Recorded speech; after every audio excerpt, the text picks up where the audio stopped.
నమస్కారం, welcome to I dream ధర్మ మార్గం కార్యక్రమానికి స్వాగతం. నేను మీ విజేత. ప్రస్తుతం మనతో పాటు ఉన్నారు జ్యోతిష వాస్తు పండితులు, లలిత ఉపాసకులు శ్రీ శ్రీ శ్రీ నానాజీ పట్నాయక్ గారు. ఇప్పుడు వారితో మాట్లాడి మరిన్ని విషయాలు తెలుసుకుందాం. నమస్కారం గురుగారు. శ్రీమాత్రే నమః. గురుగారు, శ్రావణ శుక్రవారాలు పూజ చేయటం వల్ల స్త్రీ శాపం తొలగిపోయే అవకాశం ఉంటుందని చెప్పి విన్నాను. ఇది నిజమే అంటారా? అసలు స్త్రీ శాపం ఎందుకు వస్తుంది ప్రధానంగా? ఫస్ట్ ఆఫ్ ఆల్ ఏంటంటే, ఏ దోషమైనా కానీ పూర్వజన్మల్లో చేసుకున్న కర్మే ఈ యొక్క జన్మలోకి వస్తుంది. అంటే ఒక స్త్రీని ఇబ్బంది పెట్టాము పని కట్టుకొని, ఏదో చిన్న చిన్న భార్యాభర్తల మధ్యని చిన్న చిన్న అలకలు గొడవలు, అది స్త్రీ శాపం కిందకి రాదు. వాళ్ళిద్దరేవో చిన్న చిన్న అనుకున్నారు, మళ్ళీ కలిసిపోతారు, అలుగుతారు, దట్ ఈజ్ నాట్ స్త్రీ శాపం. పర్టికులర్ గా స్త్రీ ఇబ్బంది పెట్టినా అది పురుషుడికే వర్తించదు. ఒక స్త్రీ ఇంకో స్త్రీని ఇబ్బంది పెట్టినా స్త్రీ శాపం కిందకే వస్తుంది. అది ఓన్లీ పురుషుడికే కాదు, స్త్రీలకు కూడా వస్తుంది. అందుకే అది అత్తగారి రూపంలోనో, కోడల రూపంలోనో, ఆడుపడుచు రూపంలోనో, ఒక్కోసారి సిబ్లింగ్స్ రూపంలో కూడా వస్తుంది మీకు. అంటే ఏమిటి, వాళ్ళ దగ్గరే వాళ్ళు కలిసే పుడతారు, లేకపోతే కలిసే ఉంటారు, విడిపోలేరు, కానీ గొడవలు జరుగుతూ ఉంటాయి. అసలు అది చాలా డిఫరెంట్ గా ఉంటుంది. అది శుక్రుడు పాడైతే వస్తుంది. శుక్రుడు 6వ స్థానంలో ఉన్న, 11వ స్థానంలో ఉన్న, అష్టమంలో ఉన్న, లేదా శుక్రుడు పాడైన, శుక్రుడు పాపగ్రహాలతో పాడైన శ్రీశాపం ఉందని మనం అర్థం చేసుకోవాలి. ఒక్కోసారి నవాంశలో బాగా పాడైతే ఆఫ్టర్ మ్యారేజ్ తర్వాత ఉంటుంది. అది పాడవడం ఏ స్థానంలో ఉంది పాడైందో చూసుకోవాలి. ఒక్కొక్కసారి ఎలా వస్తుందంటే బాస్ రూపంలో వస్తుంది. అది ఏదో లేడీ బాస్ వస్తారు ఆ కంపెనీకి, ఆవిడ అసలు ఇబ్బంది పెడుతూ ఉంటుంది, అందరిని వదిలేసి ఇతనే పట్టుకుంటుంది, లేకపోతే ఈమెనే పట్టుకుంటుంది.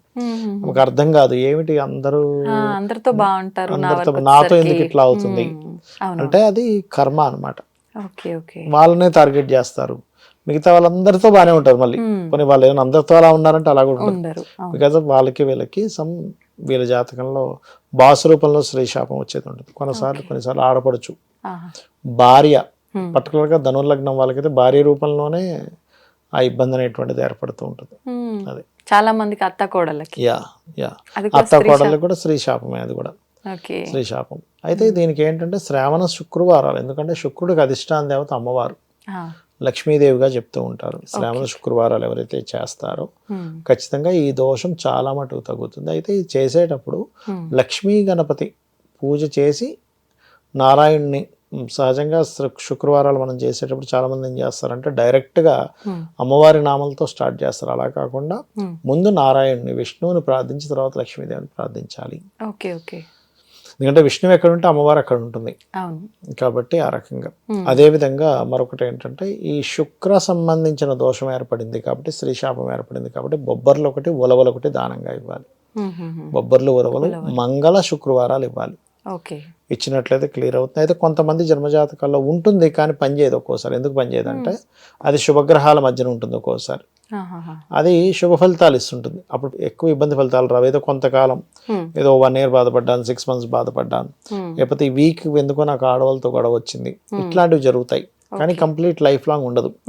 ఎందుకంటే కొంతమందికి ఎప్పుడో 100-120 years వస్తుంది ఆ దశ. అప్పుడు ఇదంతా అయిపోతుంది, ఏజ్ అంతా ఎప్పుడో అయిపోతుంది, ఆ దశ ఎక్కడో ఉంది కాబట్టి ఫలితం అనేది రాదు. యుక్త వయసులో ఉన్నప్పుడే ఎక్కువ ఫలితం వస్తుంది స్త్రీ శాపం అనేది. చిన్నప్పుడు ఉందనుకోండి, ఉదాహరణకి అంటే శుక్రుడు పాడయ్యాడు, వాళ్ళకి సర్వసాధారణంగా ఏమవుతుందంటే చిన్నప్పుడు ఏదైనా మనకి లేడీస్కి వచ్చే ఈ ప్రాబ్లమ్స్ కానీ, లేకపోతే కొంతమందికి థైరాయిడ్ రిలేటెడ్ ఇష్యూస్ వస్తాయి.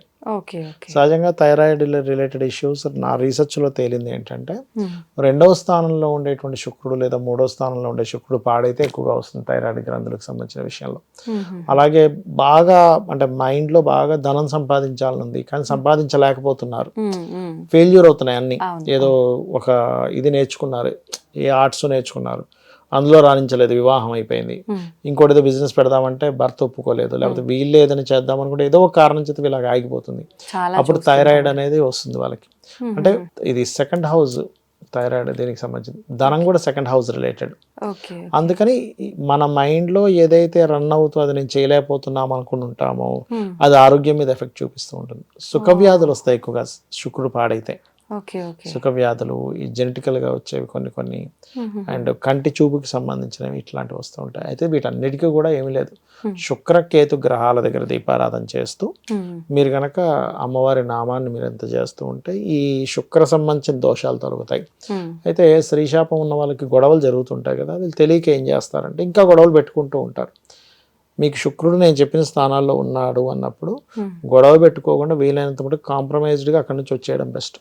ఓకే. ఇంకా పెరుగుతూ ఉంటుంది. అవునవును, వాదిస్తా ఉంటారు అడ్డంగా. ఇప్పుడు ఏం లేదమ్మా, ఇప్పుడు సింపుల్ ఎగ్జాంపుల్ చెప్తా చూడండి. ఒక లోన్ తీసుకున్నారు, Hmm.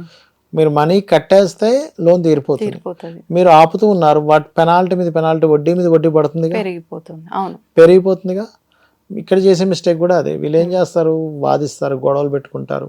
సరే నా జాతకంలో పోయిన జన్మలో ఉన్న కర్మ అని అనుకొని చిన్నదాంతో పోయేదాన్ని పెద్దది చేసుకోకుండా ఉండగలిగితే, చిన్నదాంతో చిన్నగా సర్దుకొని అర్థం చేసుకొని అక్కడ సిచ్యువేషన్ కూల్ చేసే ప్రయత్నం చేస్తేనేమో దోషం ఎక్కువ వెళ్ళదు. ఓకే. ఓకే. కూల్ చేసే ప్రయత్నం కాబట్టి ఇంకా గొడవ పెట్టుకున్నారు అనుకోండి, ఈ జన్మలో ఇంకా ఇది కంప్లీట్ అవ్వలేదని నెక్స్ట్ జన్మలోకి తీసుకెళ్తుంది మళ్ళీ అది. ఓ. సెకండ్ మళ్ళీ ఇంకొక లైఫ్లో కూడా మళ్ళీ వీళ్ళు అక్కడే పడతారు, అక్కడే గొడవలు పెట్టుకుని ఉంటారు, మళ్ళీ ఇంకో లైఫ్లోకి వెళ్తారు. ఆహాహా. అందుకని ఇది అనుభవిస్తే అయిపోద్ది అంటారు కొంతమంది. అందుకే ఇది అనుభవించేస్తారు నాకు ఎందుకులే అంటారు.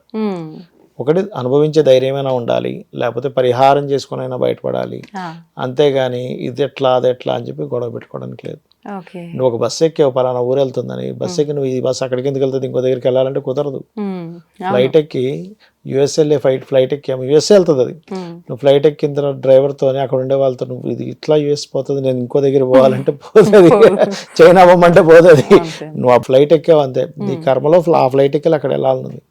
నువ్వు ఆ ఫ్లైట్ జర్నీని ఎంజాయ్ చేయాలి. అంతే. గొడవ పెట్టుకోవడం వల్ల నీ డెస్టినీ మారదు అంట నేను. ఓకే. అయితే అమ్మవారిని ఆరాధించాలి, అంతే. ముందుగా స్వామి వారిని ఆరాధించాలి. ఆరాధించాలి. ఎటువంటి మంత్రం? అమ్మవారి మంత్రాలు లక్ష్మీ అష్టోత్తరాలు చేసుకోవడము. ఓకే. ఫస్ట్ ఆఫ్ ఆల్ శ్రావణ శుక్రవారాలు చేయడం వల్ల, లక్ష్మీ అష్టోత్తరాలు చదవడం వల్ల దారిద్ర నాశనము అంటారు. దరిద్రం నశిస్తుంది, ధనయోగం పడుతుంది. లక్ష్మీ కటాక్షము అంటే ఎంతసేపు మనం డబ్బులే అనుకుంటాం, డబ్బులని కదా గుర్తింపు వస్తుంది. మనకి అనవసరంగా వచ్చే ఇబ్బందులు కూడా తొలగుతాయి. కొంతమందికి ఇదే సందేహం వస్తుంది, ఏంటంటే నేను చేస్తున్నాను, మా పక్కింటి వాళ్ళు చేస్తున్నారు, వాళ్ళు మాత్రం బాగా కలిసి వచ్చింది, నాకేంటో ఇక్కడ అయిపోయాను అనుకుంటా. కానీ ఇక్కడ మనం తెలియాల్సిన విషయం ఏంటంటే, మీరు ఆ పూజ చేయడం వల్ల మీకు ఏదో రావాల్సిన ఆపద అమ్మవారు అక్కడ ఆపుతుంది. ఓకే. ఓకే.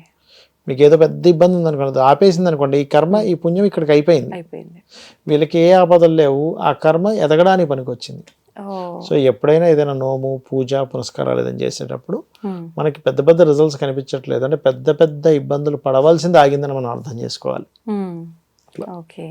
అంతే, ఇంతలో పోయేది ఇంతలో పోయిందని చెప్పి పెద్దవాళ్ళు అంటారు కదా, అలా అనుకొని మనం సంతోషపడాల్సిందే. అయితే చాలా మంది ఇప్పుడు ఈ పూజలు ఇవన్నీ అనేసరికి ముఖ్యంగా ఈ దోషాలు ఉన్న వాళ్ళు చాలా పెద్ద పెద్ద పూజలు పరిహారాలు అని చెప్పి పురోహితుల సమక్షంలో చేస్తుంటారు. అలా చేస్తే తొలగిపోతాయి అని అంటారు. మరి ఇంత చిన్నగా మేము కూర్చొని మంత్రం చదవటం వల్ల, ఇంట్లో నిత్య దీపారాధన చేసుకోవడం వల్లనే తొలగిపోతాయా అని అంటుంటారు కదా. అంటే అలా కాదమ్మా, ఎక్కడ కూడా పరమాత్మ మీరు పెద్ద పూజలు చేస్తానే నేను అనుగ్రహిస్తాను, చిన్న చిన్న పూజలు మీకు మీరు చేస్తే అనుగ్రహించని ఎక్కడ చెప్పలేదు.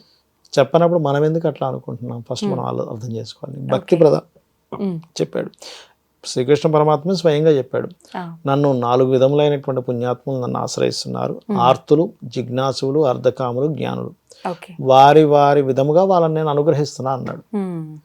ఈ పెద్ద పూజ చేసే యోగం ఉంది. ఇంకోటి ఏంటి, మనం చేస్తున్నాము, మనం చిన్న పూజ చేస్తున్నాం పెద్ద పూజ చేస్తున్నాం అనుకుంటున్నాం కాదు, ఆయన అనుగ్రహించడం వల్ల మనం చేయగలుగుతున్నాం.